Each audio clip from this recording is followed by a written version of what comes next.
Imagine waking up on a freezing winter morning. The temperature is below zero. Snow covers the ground. The wind slips through every crack in your home. There are no radiators, no electric heaters, no hot showers, not even a thermostat to turn up. For thousands of years, this wasn't unusual. It was simply everyday life. So how did people survive harsh winters before electricity and central heating? The answer is far more ingenious than you might think. Today, staying warm is as easy as pressing a button. But for most of human history, winter was one of the greatest challenges people faced. A single cold season could destroy crops, spread disease, and claim countless lives. Yet somehow, people survived. From Viking villages in the north to medieval towns across Europe, families developed clever ways to fight the cold, using only the resources around them. Let's step back in time and discover how they did it. The first line of defense was the home itself. Ancient and medieval houses were built to trap as much heat as possible. Many had thick stone or wooden walls, small windows, and low ceilings that helped keep warm air inside.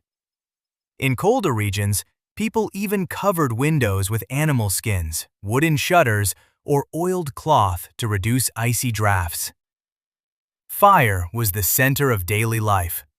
Almost every home had a fireplace or central hearth that provided warmth, light, and a place to cook meals.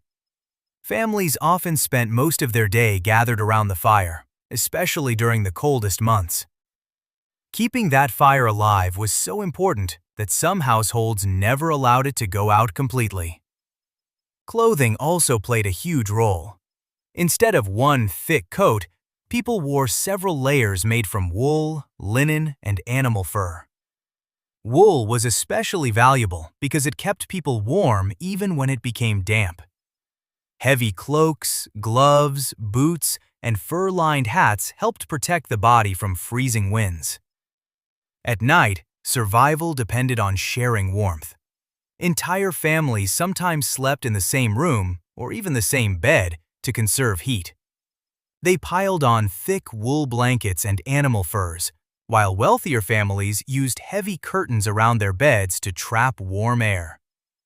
Food was just as important as fire. Winter diets were rich in bread, grains, meat, cheese, and preserved foods. These meals gave the body the energy it needed to produce heat. Since fresh food was scarce, people relied on smoked meat, salted fish, dried fruits, and root vegetables stored from the harvest. And animals played a surprising role. In many farming communities, barns were built close to or even connected with the family home.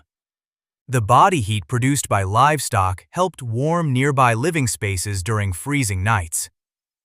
Life slowed dramatically during winter. Travel became dangerous.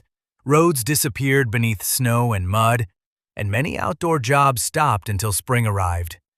Families spent more time indoors, repairing tools, making clothing, telling stories, and preparing for the warmer seasons ahead.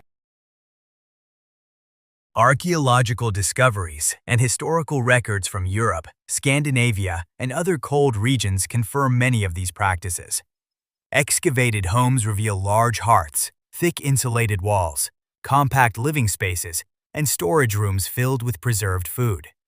Written accounts from the Middle Ages also describe families wearing multiple layers, sharing beds for warmth, and depending heavily on firewood throughout the winter. Although movies often portray winter as constant misery, historians point out that people adapted remarkably well. Their survival depended not on technology, but on careful planning, practical knowledge, and strong communities.